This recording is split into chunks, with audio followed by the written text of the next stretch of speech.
교회에는 성경과 관계없이 무슨 이제 불문율처럼 여겨지는 것들이 몇 가지가 있는데, 그 중에 하나가 목사는 정치 얘기하지 말라는 겁니다. 교회에서 정치 얘기하지 말라를 더 나가서 이제 목사는 교회에서 정치 얘기하지 말아라. 그런 불문율이 있어요. 이게 성경에 있는 얘기는 아닌데, 그러나 목회적으로 뭐 이런 얘기, 또 이제 체험적으로 경험적으로 그런 얘기들이 불문율처럼 아주 강고하게 있습니다.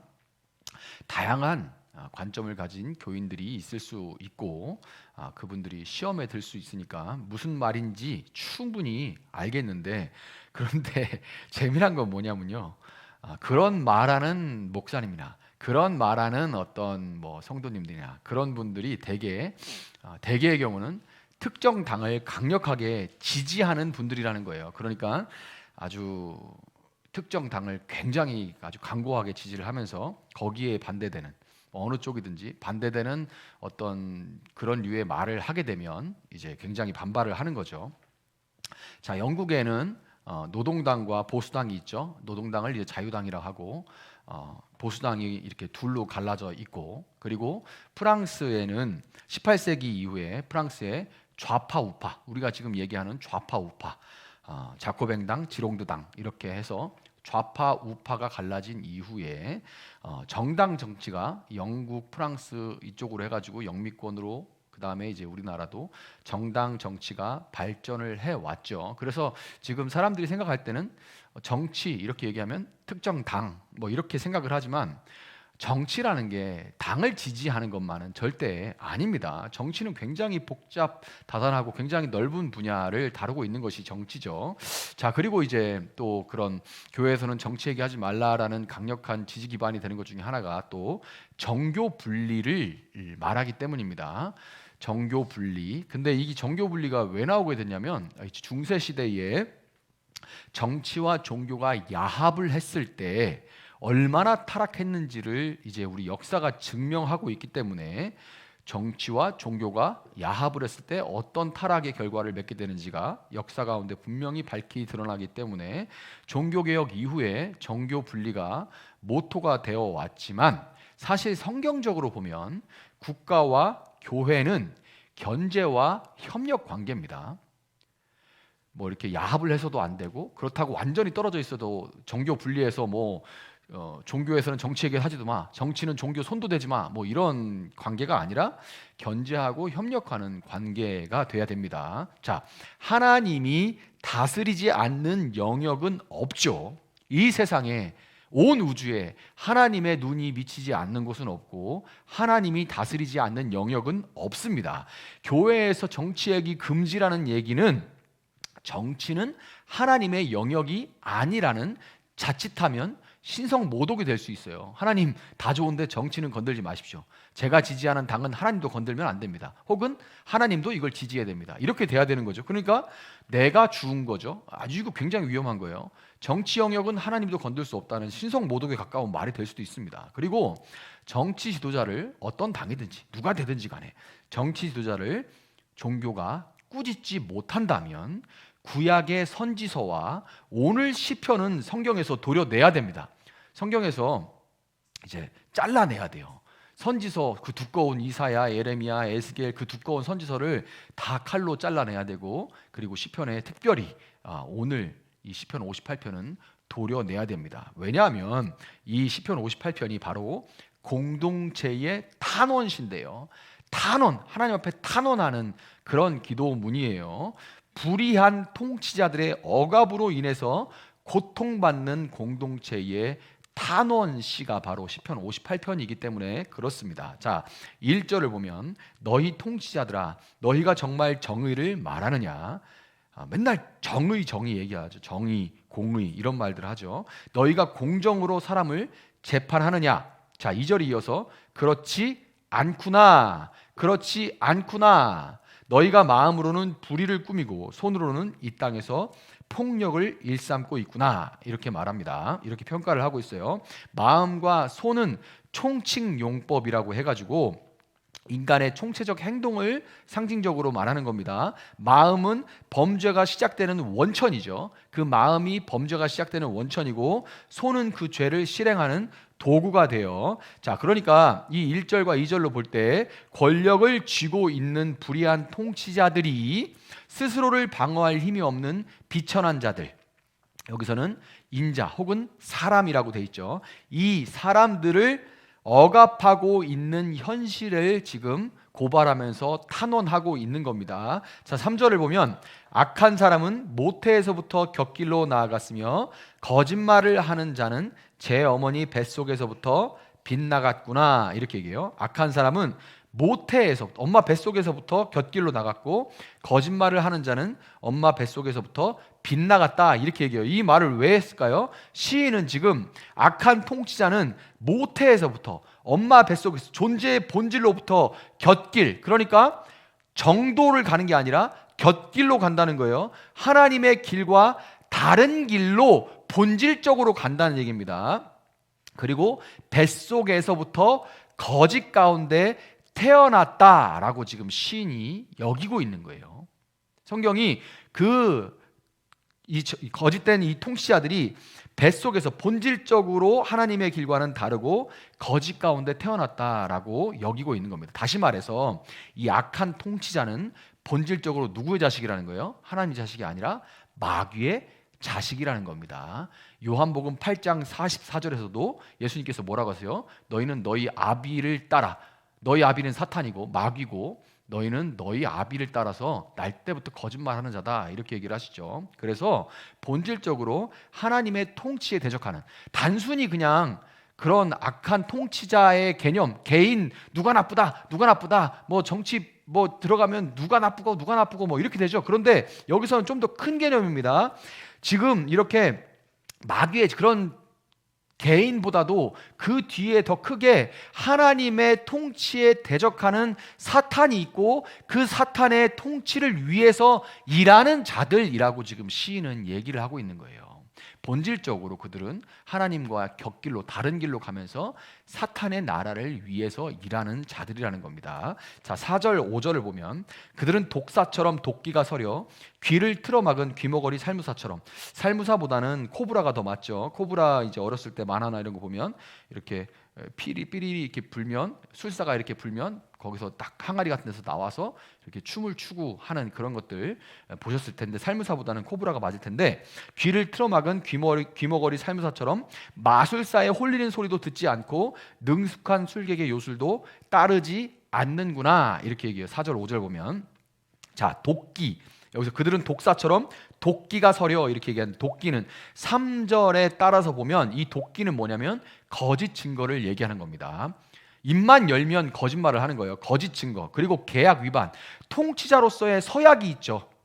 어떤 통치자, 어떤 리더든지, 작은 단체든지 뭐 큰 조직이든지 혹은 나라든지, 그 통치자가 돼서 통치자가 될 때는 그 밑에 통치를 받는 사람들과 계약을 맺는 거예요. 내가 이렇게 해서 뭐 대한민국 같으면 헌법에 따라서 내 근간에서 다 이렇게 통치하겠다, 뭐 이런 계약들이 있죠. 이 계약을 위반하는 것을 성경이 지금 도끼라고 얘기를 했습니다. 거짓 증거하고 그리고 계약을 위반하는 것을 도끼라고 얘기해요. 그러면 왜 거짓말을 할까요? 왜 거짓말을? 근본적으로 왜 거짓말을 할까요? 통치자가 왜 거짓말을 할까? 사익을 추구하기 때문에 그렇습니다. 사익을. 계약을 하고 그 계약에 따라서 공익을 추구하면 절대로 거짓말을 할 일이 없어요. 그런데 왜 거짓이 생기냐? 왜 거짓이 생기냐? 계약을 위반해서 사익을 추구하려고 하기 때문에 그렇습니다. 개인적인 이익과 권력에 취해서 자기 확신과 아첨꾼들에게 둘러싸여서 귀가 멀어버리게 되는 거예요. 그래서 마술사와 능숙한 술객이 홀리는 소리도 듣지 않는다. 무슨 말입니까? 왕정시대, 이 시편이 쓰였던 왕정시대에는, 자, 왕이 그 앞에 서 있지만, 그러나 사실 이스라엘 다스리던 진정한 왕은 누구세요? 하나님이죠. 하나님이 그 왕을 통해서 이스라엘 땅을 다스리는 거예요. 그러니까 사실은 그 왕은 이 뱀처럼 이렇게 홀리면 움직이고 들어갔다 나왔다 해야 되는 거예요. 누가 진짜 조정하는 거예요? 하나님이 진짜 조정하시는 분이고 술사가 되시는 거고, 이 뱀은 이 앞에 통치자가 되는 건데, 통치자가 그 귀가 먹어버려가지고 뭐가 불든 안 불든 모른다는 겁니다. 자, 모른다는 거죠. 사익과 권력에 취해서 이렇게 됐다는 거예요. 그러니까 왕정 시대에는 참 하나님의 말씀을 듣지 않는 거고, 그 다음에 지금은 민주주의 시대죠. 민주주의라는 말은 국가의 권력이 누구에게 있다는 겁니까? 헌법 1조죠. 어디에 있다는 거예요? 국민에게서 나온다는 거죠. 그러니까 이 민심이 천심인 겁니다. 그러니까 이게 그냥 없는 말이 아니라 이 집약된 이 민의에 누구의 뜻이 반영된 거예요? 하나님의 뜻이 반영돼 있는 게 이게 민주주의입니다. 그러니까 국민이 주인이지만 그 국민의 뜻에 반영되어 있는 하나님이 역사를 움직이시는 하나님의 그 뜻이 민의에 담겨서 그 민의를 받드는 것이 통치자가 할 일인데, 귀가 먹어서 사익을 추구하다 보니까, 그리고 내 주변 사람들의 말만 듣다 보니까 그냥 이 민의가 안 보인다는 거죠. 하나님의 뜻을 결국에는 그 국민들의 말을 듣지 않는 게 아니라 더 넘어서 영적으로는 하나님의 뜻을 무시하는 거예요. 그래서 그러면 더 나가서 어떻게 합니까? 언론을 통해서 내가 원하는 대로 민의를 왜곡하려고 하고, 조작하고 날조하고 분열시키고 혐오를 조장하는 대로 나갈 수밖에 없는 거예요. 듣기보다는 내가 통제하려고 하는 거죠. 들어서 그 뜻에 따라서 행하는 게 아니라 내가 그 민의를 조종하려고 하고, 정 안 되면 나눠서 싸움 붙여 버리는 거죠. 그래서 결국엔 내가 원하는 사익을 추구하게 되는 겁니다. 이거는 큰 그림으로 뭐라고 말씀드렸어요? 영적으로는 하나님을 대적하는 거예요. 뭐를 위해서? 사탄의 나라를 위해서 그렇게 하는 겁니다. 결국 악한 통치자는 하나님을 대적하며 거짓과 폭력으로 하나님 나라, 그 하나님의 다스림과 하나님의 백성들을 탄압하는 겁니다. 자, 6절부터 9절을 보면, 그렇다면 이 악한 통치자에 대해서 폭력에 폭력으로 맞서거나 거짓에 거짓으로 맞서는 게 맞을까요? 사실 그게 빠른 길인 거죠. 그리고 역사는 그렇게 반복되어 왔습니다. 그 역사를 큰 그림으로 보면 그런 통치자가 그렇게 막 나가게 되면 또 다른 힘이 나와서 빵 때려가지고 깨뜨리고, 그래서 자기가 올라가고 그 사람이 똑같은 또 악한 통치자가 됩니다. 조금 지나면. 그래서 또 일어나서 깨뜨리고, 이게 악순환 역사의 반복이죠.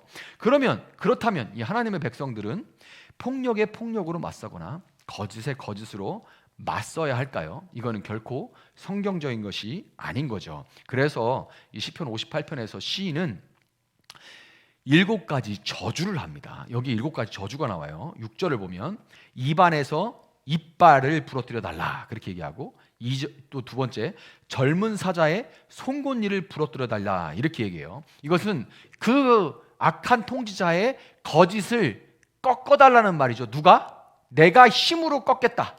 내가 뭐 거짓에 거짓으로 맞서겠다. 그런 말인가요? 아니죠. 하나님 그 송곳니를 부러뜨려 달라, 이를 꺾어 달라, 거짓에 대해서 심판해 달라라고 그 저주를 그 사람에게 퍼붓는 게 아니라 하나님께 그렇게 해달라고 기도하는 거죠. 자, 그 다음에는 7절에 보면 급류처럼 흔적도 없이 사라지게 해달라 이렇게 얘기를 합니다. 급류, 이거는 와디를 얘기하는 거예요. 우리나라에는 거의 없는 개념이지만 아프리카나 이런 중동 땅 가면은 정말 아무것도 없는 황량한 곳에서 갑자기 비가 내리면 급한 아주 없던 강이 생겨버리죠. 이걸 와디라고 그러는데, 급류처럼 뭔가 힘이 있어서 당시에는 막 와 하고 막 내려가는 것 같고, 뭐 지형을 변화시키는 것 같고, 큰 소리가 나가지고 아주 뭐 대단한 뭐가 역사가 일어날 것 같지만 어떻게 돼요? 흘러가 버리고 나면 금방 없어져 버리고 금방 다 말라가지고 여기 물이 있었나 쉽게 돼버리는 거죠. 급류처럼 흔적도 없이 사라지게 해달라 이렇게 기도하고, 또 겨누는 화살이 꺾이는 화살이 되게 해달라. 결국에 이 모든 계획들이 꺾이게 해달라. 순식간에 다 흔적도 없이 말라버리게 해달라라고 기도하는 겁니다. 또 8절에 보면 녹아내리는 달팽이가 되게 해달라 이렇게 얘기를 하고 있어요. 녹아내리. 왜 이 하고 많은 비유 중에 왜 달팽이를 언급하나? 달팽이는 집을 지고 다니죠.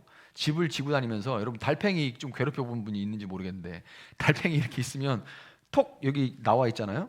톡 건드리면 쑥 들어갑니다. 그리고 몸을 딱 건드리면 쑥 들어가서 금방 그 집으로 들어가 버리죠. 아주 조금만 위협이 있다 싶으면 기가 막히게 잘 숨어요. 이게 무슨 말이에요? 왜 달팽이를 들었냐면 이 악한 통치자들이 항상 거짓말을 하면서도, 그리고 사익을 위해서 잘못을 저지르면서도 잘못을 인정하지 않고 변명하고 이슈로 덮어서 늘 넘어가는데 은근슬쩍 구렁이 담 넘어가듯이 넘어가 버리기 때문에 그런 거예요. 그런데 그게 숨긴다고 숨겨지나요? 달팽이가 지나간 거를 보면, 달팽이 지나간 데는 진물이, 그 진액이 나와가지고 이렇게 달팽이 기어간 데는 그 달팽이 어떻게 기어갔나 다 티가 납니다. 그거를 지금 시인이 얘기를 한 거예요. 그들은 그때 거짓말을 거짓말로 덮고 이슈로 덮어서 넘어가고 하려고 하지만 그 흔적들은 그대로 다 결국엔 남아서 감출 수가 없게 된다는 겁니다. 아무리 잘 숨어도 결국 달팽이가 죽게 되면, 달팽이 죽는 거 보신 분인지 모르는데, 달팽이 죽으면 그 진액 나오던 그 몸은 다 바짝 말라가지고 없어져 버리고 집만 남아요. 집도 바짝 말라서 그냥 누르면 바스락하고 깨져버리는 그 집만 남습니다. 이 달팽이가 결국에 집만 남고 말라 죽는 것처럼 그 자기를 감춰주던 그 집, 자기가 그 뒤에 숨어 있던 권력에 의해서 오히려 갇혀 죽게 되는 거예요. 그 사람을 한때는 가장 잘 지지했던 그 집과 같은 역할을 했던 단체가, 모임이 그 사람을 죽이게 돼 있는 겁니다. 이집트의 역사에도 그랬고요. 대대로 악한 통치자들은 다 자기를 감싸주던 단체에 의해서 오히려 갇혀 죽게 됐습니다. 자, 6번째, 달을 채우지 못한 미숙아가 죽어서 나와 햇빛을 못 보는 것 같이 되게 해달라. 좀 잔인하게 들리는데요. 미숙아 사산되는 거, 이게 뭐예요? 생명의 가능성이 있었지만 실패하게 해달라는 겁니다. 그래서 뭔가 일이 다 이루어질 것처럼 정말 보이는데, 그러나 결국에는 실패하게 해달라, 이런 말이고요. 9절을 보면 마지막 7번째 저주가 나옵니다. 가시나무 불이 가마를 뜨겁게 하기 전에 생것과 불붙은 것이 강한 바람에 휩쓸려 가게 해달라, 이렇게 얘기를 하죠. 광야에서 이스라엘 백성들이 있을 때, 이제 밥을 지을 때 가시나무 덤불 같은 거, 광야에 나는 그런 잎이 많지 않은 그런 관목들을 가지고 이제 불을 지펴서 밥을 지었는데요. 밥이 다 이제 칙칙칙해서 밥이 지금 다 되려고 하는데 어떻게 해요? 바람이 확 불어가지고 그 겨우 불 붙여가지고 밥 지어지고 있는데 그게 다 날아가 버리게 해달라는 거죠. 결국에 뭐예요?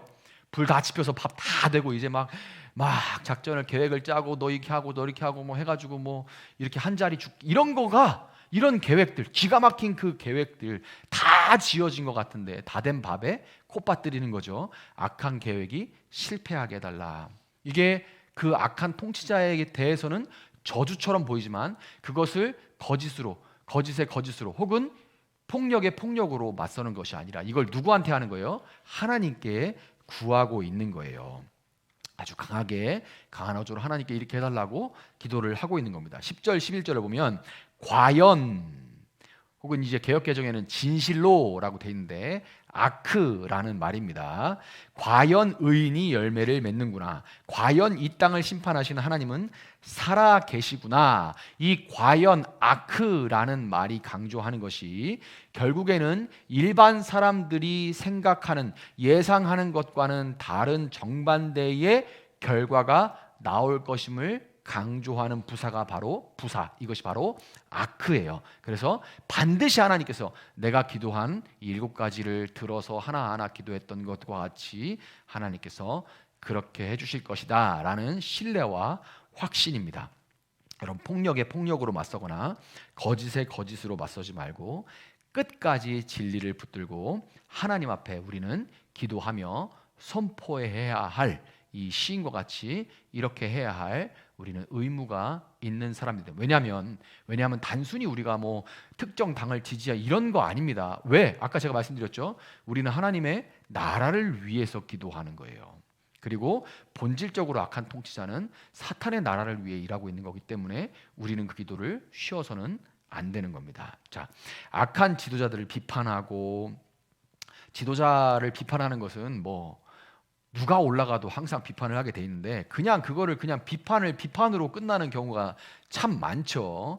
비판하고 그들이 잘못되고 파멸되기를 바라는 것은 뭐 인지상정일 수도 있지만 정의롭지 않고 말 안 듣는 독사 같은 지도자들이 자리를 꿰차고 다른 사람을 해하는 것을 그냥 바라보고 있는 것 있어서는 안 되는 것도 맞지만, 그러나 우리가 결코 빠지지 말아야 되는 것이 뭐냐면 그런 비판과 개혁의 활동들이 단순히 일차원적으로 보복하고 누구를 잘못되게 하고 누구를 어떻게 하고 이런 보복의 쾌감에 머물러서는 절대 안 됩니다. 세상 사람들은 거기에 머물 수 있고 누구를 어떻게 하고 누구를 어떻게 하는 데만 의미를 둘 수 있지만 우리는 거기서 그쳐서는 안 돼요. 왜냐하면 우리는 심판의 권한이 오직 하나님께 있다고 믿는 사람들이고, 그리고 우리는 궁극적으로 그래서 이 나라 하나가, 이 세상에 보이는 나라 하나를 위해서만 우리가 기도하고 그 일을 하는 것이 아니라 우리는 하나님 나라를 위해서 일하는 것이기 때문에 그렇습니다.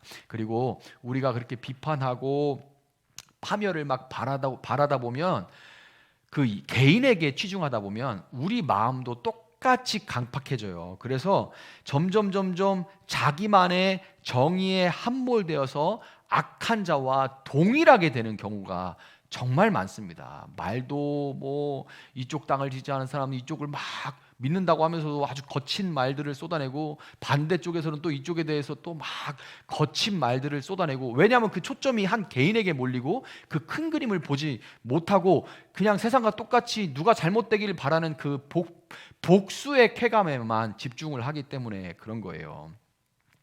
악인 자체가 아니라, 시편 58편의 시인처럼 악인 자체가 아닌 악한 세력의 제거를 위해서 여러분 간구하시고 하나님 나라의 부흥을 위해서, 그 나라를 위해서 기도할 수 있는 여러분이 되시기를 예수님의 이름으로 축복합니다.